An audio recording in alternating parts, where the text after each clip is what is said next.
Hello everyone, welcome back to our channel Math Zone with PP. I am Sanjeev Kumar. Today I want to give you information about Eco 01 Chapter 4 Business Services, the remaining topic of this chapter. I hope today this chapter will be finished. So we will start just now. तो देखिए आज का आज का topic है हमारा importance of transportation. तो transportation plays a vital role in the economy and society. Transportation हमारी इकोनॉमी और सोसाइटी में बहुत ही महत्वपूर्ण रोल अदा करता है। Connecting people, goods and services world wide, जो कि लोगों को वस्तुओं से और सेवाओं से जोड़ता है पूरी दुनिया में। Its importance can be seen in, इसका महत्व हम देख सकते हैं। पहला पॉइंट है हमारी इकोनॉमिक ग्रोथ में, ये facilitate trade, commerce and industry development, जो फैसिलिटेट करता है ट्रेड को, कॉमर्स को और इंडस्ट्री डेवलपमेंट को। सेकंड है global connectivity, links businesses, markets and communities globally, जो कि बिजनेस, मार्केट और कम्युनिटी को सभी से एक दूसरे से पूरे विश्व में जोड़ता है। तीसरा है जॉब क्रिएशन, तो employees millions in various transportation sector, बहुत सारे ट्रांसपोर्टेशन सेक्टर में मिलियन एम्प्लॉयज हैं, इसलिए ये जॉब भी क्रिएट करता है। Accessibility enables mobility for people, goods and services, ये जो है पीपल, गुड्स और सर्विसेज की मोबिलिटी के योग्य भी होता है। पांचवा है social development, enhances quality of life, education and health care, ये क्वालिटी ऑफ लाइफ, एजुकेशन और हेल्थ केयर को भी इनहेंस करता है। छठी पॉइंट इन्वायरमेंटल इम्पैक्ट है, जो influences pollution, climate change and sustainability, जो कि इन्फ्लुएंस हमारी पॉल्यूशन को करती है, क्लाइमेट चेंज को करती है एंड सस्टेनेबिलिटी को करता है। तो इस तरह हमने ये 6 देखा इम्पोर्टेंस ऑफ ट्रांसपोर्टेशन को। अब हम कैरेक्टरिस्टिक्स ऑफ गुड ट्रांसपोर्टेशन देखते हैं। तो ये इफेक्टिव ट्रांसपोर्टेशन सिस्टम एग्जीबिट्स, जो प्रभावी ट्रांसपोर्टेशन सिस्टम होती है उसके अंतर्गत क्या क्या पॉइंट्स होती है उसे इलस्ट्रेट करते हैं। पहला होता है efficiency, optimised route schedules and capacity utilisations. Second है reliability, consistent and dependable services, इसके अंतर्गत आती है। सेफ्टी में minimal risk of accidents, injuries और डैमेज होता है। चौथा पॉइंट है हमारा स्पीड, तो स्पीड में होता है timely delivery of goods and services. फिर comfort, convenient and pleasant travel experience होती है। Affordability, reasonable cost for users होता है, ये अफोर्डेबिलिटी के अंतर्गत। Sustainability, environmentally friendly and socially responsible होता है। फ्लेक्सिबिलिटी के अंतर्गत adaptability to changing demands and needs होता है। इंटीग्रेशन में seamless connections between modes and networks होती है। और 10वां पॉइंट एक्सेसिबिलिटी है, ये equitable access for all users होता है। अब हम आपको मोड ऑफ ट्रांसपोर्ट की जानकारी देते हैं। तो मोड ऑफ ट्रांसपोर्ट में रोड्स आ जाती है, जिसमें ट्रक, बस, कार वगैरह चलती है। रेल होता है, जिसमें ट्रेन एंड मेट्रो होती है। एयर में एयरक्राफ्ट और वाटर से रिलेटेड शिप एंड बोट होता है। पाइपलाइंस से भी होती है, जो ऑयल एंड गैस के लिए होती है। और इंटरमॉडल में कंबाइंस मल्टीपल मोड्स, इसमें और भी इसके बचे हुए मोड्स आ जाते हैं। तो इस तरह 6 मोड्स हमारी होती है। अब हम ट्रांसपोर्टेशन इंफ्रास्ट्रक्चर देखते हैं। तो ट्रांसपोर्टेशन इंफ्रास्ट्रक्चर के अंतर्गत पहला रोड्स एंड हाईवेज आती है। Second airports and air strips आती है। तीसरा सी पोर्ट्स एंड टर्मिनल्स होता है। चौथा रेल नेटवर्क एंड स्टेशंस होता है। पांचवा पब्लिक ट्रांसपोर्टेशन सिस्टम होता है जिसमें बस एंड मेट्रो होता है। छठा warehouses and logistic facilities होती है। तो अब हम benefits of effective efficient transportation हम देखते हैं। पहला point reduced congestion and travel times होता है। Second increased productivity and competitiveness होता है। Third improved air qualities and environmental sustainability होता है। चौथा पॉइंट हमारा enhanced economic growth and job creation इसके अंतर्गत आती है। पांचवा point better quality of life and social connectivity होती है। अब हम आपको चैलेंजेस फेसिंग ट्रांसपोर्टेशन देखते हैं। तो इसमें कंजेशंस एंड कैपेसिटी कॉन्स्टेंट्स आती है। दूसरा इन्वायरमेंटल कंसर्न में इमिशंस एंड पोल्यूशंस होता है। तीसरा सेफ्टी एंड सिक्योरिटी रिस्क इसके अंतर्गत होती है। चौथा इंफ्रास्ट्रक्चर मेंटेनेंस एंड फंडिंग होता है। पांचवा टेक्नोलॉजिकल एडवांसमेंट एंड इंटीग्रेशन आता है। तो ये सारे चैलेंजेस थे जो कि ट्रांसपोर्टेशन के अंतर्गत फेस करते हैं। अब by understanding the importance and characteristics of good transportation we can work towards creating efficient, sustainable and equitable transportation system। ऊपर के इन सारे पॉइंट्स को ध्यान में रखते हुए हम अपने ट्रांसपोर्टेशन को अच्छी तरह समझ सकते हैं और अच्छी तरह कन्वीनियंटली इसका यूज कर सकते हैं और इसकी डिटेल्स इंफॉर्मेशन ले सकते हैं। तो ओके, ये पॉइंट यहाँ फिनिश होती है। अब नेक्स्ट पॉइंट हमारी है short notes on different modes of transportation. तो डिफरेंट मोड्स ऑफ ट्रांसपोर्टेशन के अंतर्गत शॉर्ट नोट्स में भी पूछे जाते हैं क्वेश्चंस। तो ये हमेशा ध्यान रखने हैं कि इस तरह के भी क्वेश्चन शॉर्ट नोट्स में आते हैं। आइए तो हम पहला पढ़ते हैं रोड ट्रांसपोर्ट। तो रोड ट्रांसपोर्ट के बारे में जानते हैं, इसकी एडवांटेजेस। ये फ्लेक्सिबिलिटी होती है, कन्वीनियंस होता है, डोर टू डोर सर्विस होता है। डिसएडवांटेज इसके अंतर्गत क्या होता है, कंजेशन होता है, पोल्यूशन होता है एंड सेफ्टी कंसर्न होता है। ये डिसएडवांटेज है। अब टाइप्स हम पढ़ते हैं रोड ट्रांसपोर्टेशन के।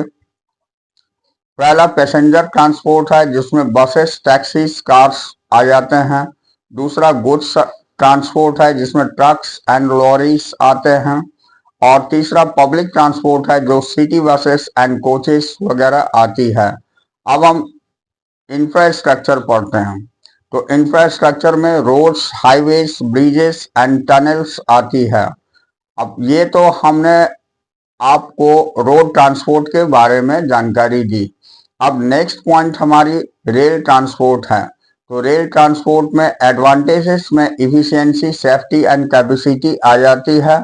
डिसएडवांटेजेस में लिमिटेड रूट्स एंड इनफ्लेक्सिबिलिटी आती है।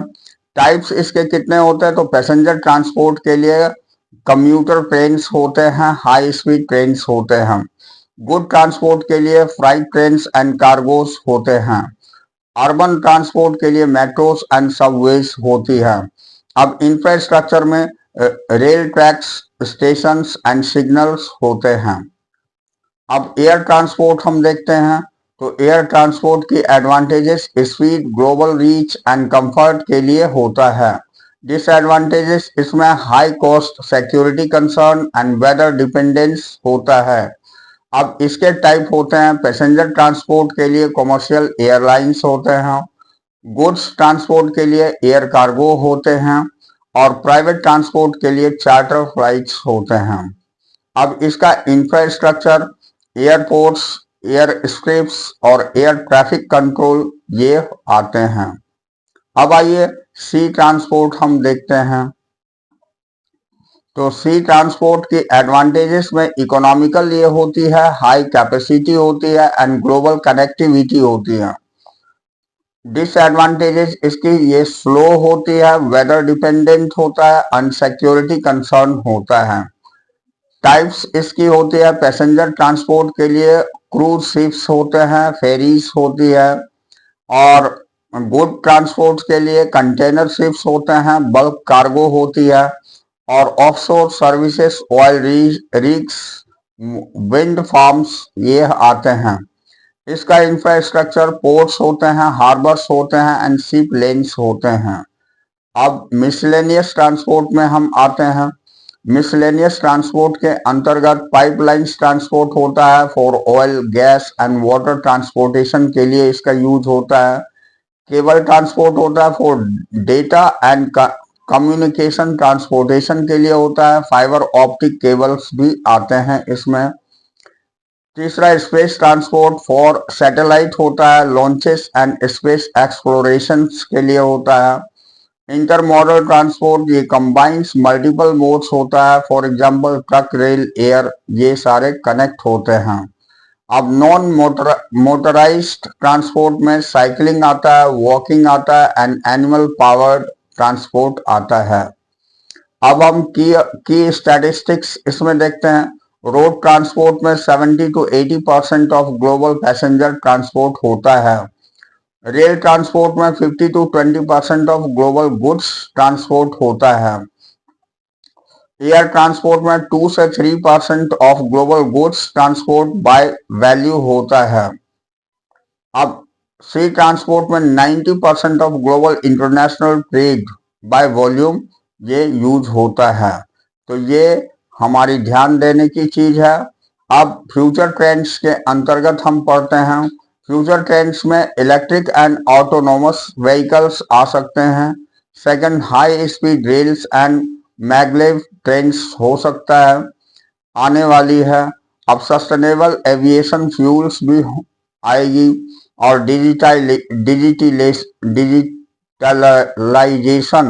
Digitalisation and IoT in transportation आएगी। अब इंक्रीज्ड फोकस ऑन सेफ्टी को फोकस करते हुए, उसको बढ़ावा देते हुए, सिक्योरिटी को बढ़ावा देते हुए एंड एनवायरमेंटल सस्टेनेबिलिटी को बढ़ावा देते हुए ये सारी फ्यूचर ट्रेंड्स हैं हमारे। अब these notes provide brief overview of different transportation modes and their characteristics। ये ओवरव्यू हमें हर तरह की ट्रांसपोर्टेशन के बारे में आइडियाज दिया।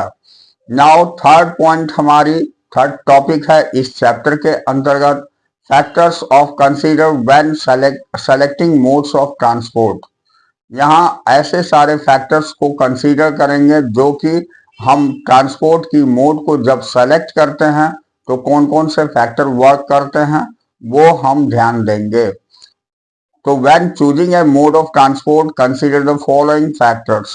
जब हम कोई भी मोड ऑफ ट्रांसपोर्ट चूज करते हैं तो ये सारे फैक्टर पर ध्यान देते हैं। पहला आता है कॉस्ट।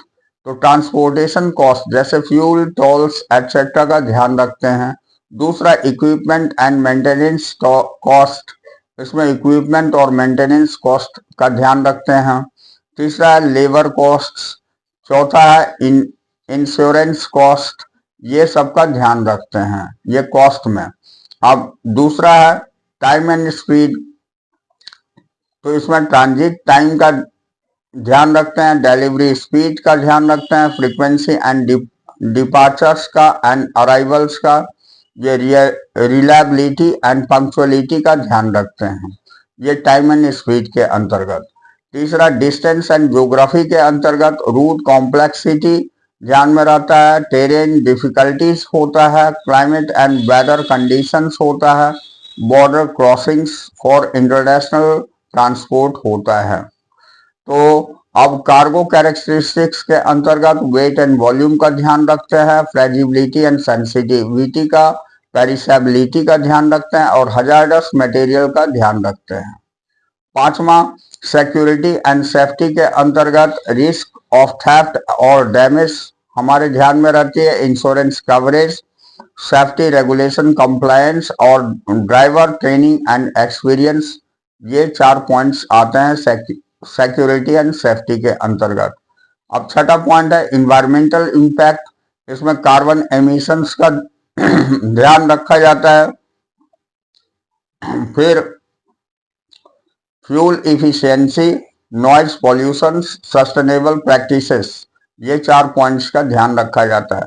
सातवां हमारा इंफ्रास्ट्रक्चर एंड फैसिलिटीज है। इसमें road conditions, port and airport facilities, rail network and stations and warehousing and storage का ध्यान रखा जाता है। आठवां गवर्नमेंट रेगुलेशंस है। तो customs regulations, taxation and duties, licensing and permits and compliance with international standards, ये चार बातों का ध्यान रखना पड़ता है। अब नौवां कस्टमर रिक्वायरमेंट के अंतर्गत delivery deadlines, special handling requirement and tracking and monitoring, customer service expectations ध्यान में रखा जाता है। 10वां पॉइंट हमारी टेक्नोलॉजी एंड इनोवेशन के अंतर्गत ऑटोमेशन एंड डिजिटलाइजेशन और real time tracking and monitoring and data analytics and optimisation का ध्यान रखते हैं। और electric and alternative fuel options हमारी ध्यान में रहती है। अब इस स्केलेबिलिटी एंड फ्लेक्सिबिलिटी के अंतर्गत ability to adapt to changing demands, मतलब डिमांड की चेंजिंग के आधार पर हम अडाप्ट करते हैं, उसकी योग्यताएं होनी चाहिए। Flexibility in routing and scheduling, इसका ध्यान रखते हैं। Capacity to handle large volumes and ability to integrate with other modes, ये सब ध्यान में रखते हैं। 12वां पॉइंट है हमारा रेपुटेशंस एंड रिलायबिलिटी। तो इसके अंतर्गत carrier reputation, service qualities, on time delivery performance and claim and dispute resolutions, ये ध्यान में रखा जाता है। तो by considering these factors, business and individuals can choose the most suitable modes of transport for their specific needs. अब transport और business के लिए या किसी इंडिविजुअल्स के लिए ट्रांसपोर्ट की स्पेसिफिक जानकारी और स्पेसिफिक नीड के आधार पर हम ट्रांसपोर्टेशन की मोड का यूज कर सकते हैं। तो ये हमारी टॉपिक थी थर्ड। अब हम चौथा टॉपिक बेयर बोटिंग देखते हैं, जिसको बेयर हाउसिंग भी बोलते हैं।